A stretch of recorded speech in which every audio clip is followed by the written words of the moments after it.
Hello friends, Diploma Engineering Graphics 2 Unit 2 வந்து பார்த்துருக்கோம். அதாவது Parabola, Ellipse, Hyperbola அதை பற்றி நம்ம பார்த்துருக்கோம்.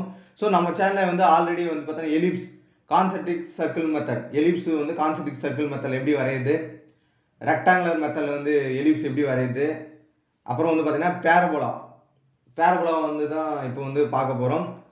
So Ellipse, Concentric Circle Method, Rectangular Method நீங்கள் பார்க்கலன்னா சேனலோட பிளேலிஸ்ட்டில் போய் பாருங்கள். அப்படி இல்லை கீழே டிஸ்கிரிப்ஷனில் வந்து லிங்க் தரேன், அதை போய் பாருங்கள். இந்த வீடியோவில் எசன்ட்ரிசிட்டி மெத்தடில் வந்து பேரபோலா வந்து எப்படி வரையுது அதை பற்றி பார்க்கலாம். ஸோ கொஷினை கவனிங்க. Construct A parabola when the distance of focus from the directrix is 50 mm. Also A draw A tangent normal. Tangent normal வந்து இன்ஜினியரிங் லெவலில் கேட்பாங்க, டிப்ளமோ லெவலில் வந்து கேட்க மாட்டாங்க. ஓகேங்களா? ஸோ இப்போ வந்து பார்த்தீங்கன்னா பேரபோலான்னு டேரெக்டாக கொஷின்லேயே கொடுத்துட்டாங்க. அதனால் வந்து இது பேரபோலா அப்படின்னு நம்ம எடுத்துக்கலாம். எப்படி எசன்ட்ரிசிட்டி மெத்தட் நம்ம கண்டுபிடிக்கலாம்னா டைரக்ட்ரிக்ஸ் அந்த வேர்டு கொடுத்துருக்காங்க. Suppose rectangular method, parabola rectangular மெத்தட்னா ரெக்டாங்குலர் மெத்தட் மென்ஷன் பண்ணுவாங்க. டைரக்ட்ரிக்ஸ் வந்து நம்ம எசன்ட்ரிசிட்டி மெத்தட் நம்ம எடுத்துக்கணும். சப்போஸ் பேரபோலா கொடுக்காம எசன்ட்ரிசிட்டி வேல்யூ வந்து 1ன்னு கொடுத்தாங்கன்னா அது வந்து பேரபோலான்னு எடுத்துக்கணும். எலிப்ஸ்னா வந்து எசன்ட்ரிசிட்டி வேல்யூ 2/3 வரும். ஹைப்பர்போலானா எசன்ட்ரிசிட்டி வேல்யூ 3/2 வரும். பேரபோலானா வந்து எசன்ட்ரிசிட்டி வேல்யூ வந்து 1ன்னு வரும். ஸோ கொஸ்டினில் பேரபோலா கன்ஸ்ட்ரக்ட் பேரபோலா கொடுத்தாலும் நம்ம வந்து எசன்ட்ரிசிட்டி மெத்தடில் வரையலாம். சப்போஸ் எசன்ட்ரிசிட்டி வேல்யூ வந்து 1ன்னு கொடுத்தாங்கன்னா நம்ம வந்து பேரபோலான்னு எடுத்துன்னு வரையணும். ஸோ இப்போ வந்து பேரபோலா எசன்ட்ரிசிட்டி மெத்தடில் வந்து எப்படி வரலாம்னு சொல்லிட்டு பார்க்கலாம். இப்போ வந்து பார்த்தீங்கன்னா டைரக்ட்ரிக்ஸ் பேரபோலாவில் வந்து பார்த்தீங்கன்னா டைரக்ட்ரிக்ஸ் வந்து வரைய போகிறோம். ஸோ வெர்டிகலாக ஒரு வந்து லைன் போட்டுருங்க. லைன் போட்டுட்டு மார்க் பண்ணுங்கள். இது ஏ, இது வந்து பார்த்தோன்னா பி, நடுவில் பாயிண்ட் வந்து சி வந்து நீங்கள் எங்கே வேணாலும் மார்க் பண்ணலாம், அது பிரச்சனை இல்லை. ஸோ ஒரு ஹரிசாண்டலாக வந்து லைன் போட்டுருங்க. கொஸ்டின் பாருங்கள். Focus from directrix is 50 mm. So focus வந்து 50 mm வந்து தள்ளி இருக்குது. ஸோ இது வந்து டைரக்ட்ரிக்ஸ்ன்னு சொல்லுவாங்க. ஸோ இந்த வெர்டிக்கல் லைன் தான் வந்து டைரக்ட்ரிக்ஸ் அப்படின்னு சொல்லுவாங்க. ஃபோக்கஸ் பாயிண்ட் வந்து 50 mm தள்ளி இருக்குது. ஸோ 50 mm வந்து கழித்து நாம் ஒரு மார்க் பண்ணுறோம். 50 mm தள்ளி வந்து பார்த்திங்கன்னா நம்ம ஒரு பாயிண்ட்டை வந்து மார்க் பண்ணுறோம். அதுதான் வந்து எஃப். ஓகேங்களா? ஸோ எசன்ட்ரிசிட்டி VF/VC வேல்யூ வந்து 1. இதுதான் வந்து பேரபோலா. ஓகேங்களா? ஸோ இது வந்து பார்த்தீங்கன்னா டிஸ்டன்ஸ் வந்து எவ்வளோ சொல்லியிருக்காங்கன்னா 50 mm. ஓகேங்களா? 50 mm சொல்லியிருக்காங்க.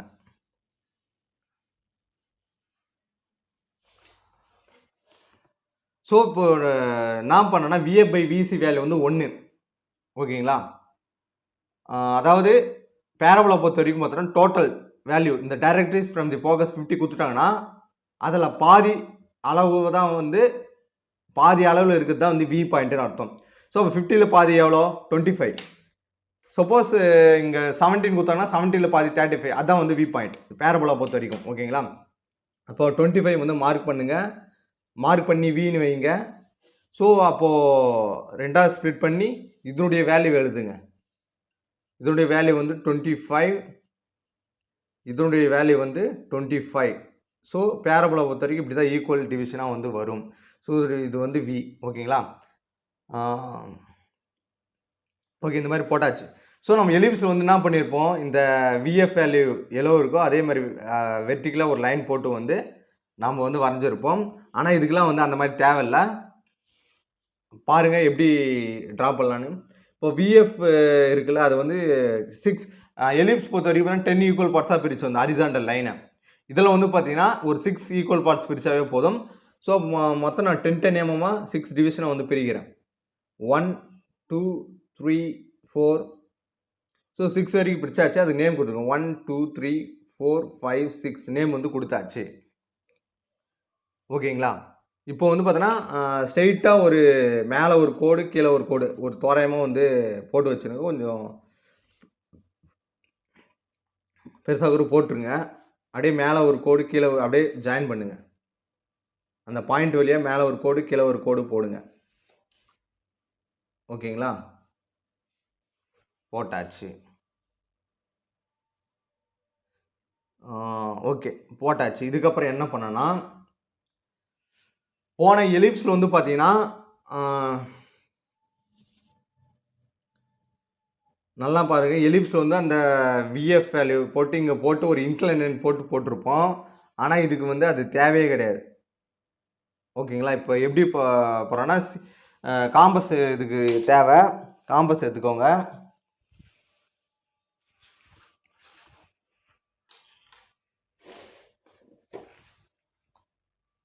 நல்லா பாருங்க. C1 இதுதான் வந்து ரேடியஸ். பேரபோலா பொறுத்த வரைக்கும் இப்படி தான் போடணும். C1 அதான் வந்து என்னது ரேடியஸ். அந்த அளவெடுங்க.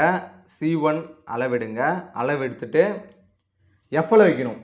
Fல வச்சு 1வது கோடு எங்கே போதோ அங்கே மேலே ஒரு ஆர்க்கு, கீழே ஒரு ஆர்க்கு. அதேமாரி C2 ஹரிசாண்டலா C2 அளவு வைக்கணும். Fல வச்சு 2வது கோடுக்கு மேலே ஒரு ஆர்க்கு, கீழே ஒரு ஆர்க்கு. அதேமாரி C3 டிஸ்டன்ஸ் அளவிடுங்க. Fல வச்சு மேலே ஒரு ஆர்க்கு, கீழே ஒரு ஆர்க்கு. C4 இதே மாதிரி 6 வரைக்கும் செய்யணும். ஓகேங்களா? Fல தான் சென்டராக வைக்கணும். Fல வச்சு ஸோ இது பெருசாக வரலாம். நீங்கள் என்ன பண்ணணும்னா அப்படியே வந்து எக்ஸ்டெண்ட் பண்ணி விட்டுடலாம். ஸோ நீங்கள் கோடு வந்து ஆர்க் வெட்டுறதுக்கு செட் ஆகலை அப்படின்னா வந்து நீட்டாக கூட நீட்டி விட்டுருங்க. ஓகேங்களா? எக்ஸ்டெண்ட் பண்ணி விட்டுருங்க. ஓகேங்களா? C5 அளவு எடுத்துட்டு Fல வச்சு 5வது லைனுக்கு மேலே ஒரு ஆர்க்கு, கீழே ஒரு ஆர்க்கு. C6 அளவு எடுத்துட்டு Fல வச்சு 6வதுல மேலே ஒரு ஆர்க்கு, கீழே ஒரு ஆர்க்கு. ஸோ இந்த மாதிரி வந்து வரைஞ்சாச்சு. ஸோ இப்போ வந்து அப்படியே ஜாயின் பண்ண வரும். எந்த பாயிண்ட்லேருந்து ஜாயின் பண்ணால் V பாயிண்ட்லேருந்து ஜாயின் பண்ண வரும். V பாயிண்ட்லேருந்து அப்படியே வந்து பார்த்தீங்கன்னா அந்த கர்வ்லாம் எங்கெங்கே போதோ அப்படியே வந்து ஜாயின் பண்ணுறோம்.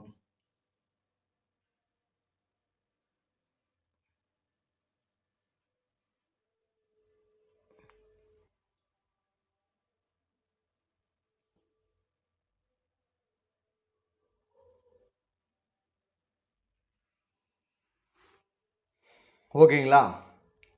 ஸோ இதுக்கு நேம் கொடுத்துடலாம். P1, P2, P3, P4, P5 அப்படின்னு கொடுத்துடலாம். இது வந்து பார்த்தீங்கன்னா P1 dash, P2 dash, P3 dash இந்த மாதிரி வந்து நேம் கொடுத்துருங்க. ஸோ அப்போ வந்து பேரபோலா வந்து நம்ம வரைஞ்சாச்சு. சாரி இப்போ நம்ம வி பாயிண்ட் வந்து இங்கே இருக்குது. சாரி இதுதான் வந்து வி பாயிண்ட்டு. நம்ம ஒன்னோட ஜாயின் பண்ணியிருக்கோம். அதான் ஒரு டயக்ராம் வந்து ஒரு மாதிரியாக வருது. ஓகேங்களா? ஸோ இப்படி வருது. ஸோ இது வந்து வராது. ஸோ இந்த இதுதான் வந்து வி பாயிண்ட். ஓகேங்களா? அந்த வி பாயிண்ட்லேருந்து அப்படியே வந்து அப்படியே ஜாயின் பண்ணிடுங்க. ஓகேங்களா? நான் வந்து 1வது பாயிண்டில் அப்படியே ஜாயின் பண்ணியிருக்கேன். அது வராது. ஸோ இந்த வி பாயிண்ட்லேருந்து தான் அந்த ஆர்க்குலாம் வந்து அப்படியே நம்ம ஜாயின் பண்ணணும். ஓகேங்களா? இந்த மாதிரி வரைஞ்சிட்டா உங்களுக்கு வந்து 15 மார்க் டிப்ளமோ பொறுத்தவரைக்கும் 15 மார்க் கொடுத்துருவாங்க. டேஞ்சன்ட் நார்மல் வந்து இன்ஜினியரிங் ஸ்டூடெண்ட்ஸ் வந்து வரையணும். அது நீங்கள் வரைஞ்சிட்டா வந்து உங்களுக்கு 20 மார்க்ஸ் ஃபுல் மார்க் வந்து ஈஸியாக கிடச்சிரும். ஸோ டைமென்ஷன்ஸ் வந்து மென்ஷன் பண்ணி ஆகணும். இது வந்து பேரபோலா எசென்ட்ரிசிட்டி மெத்தடில் பேரபோலா வரைகிறது வந்து இப்படி தான். ஸோ அடுத்த வீடியோவில் வந்து பார்த்தோன்னா எசென்ட்ரிசிட்டி மெத்தடில் ஹைப்பர்போலா வந்து எப்படி வரையுது அதை பற்றி பார்க்கலாம். ஸோ எதனா டவுட்னா வந்து கமெண்ட் பண்ணுங்கள். இன்ஸ்டாகிராம் வந்து ஃபாலோ பண்ணுங்கள். தேங்க்ஸ் ஃபார் வாட்சிங்.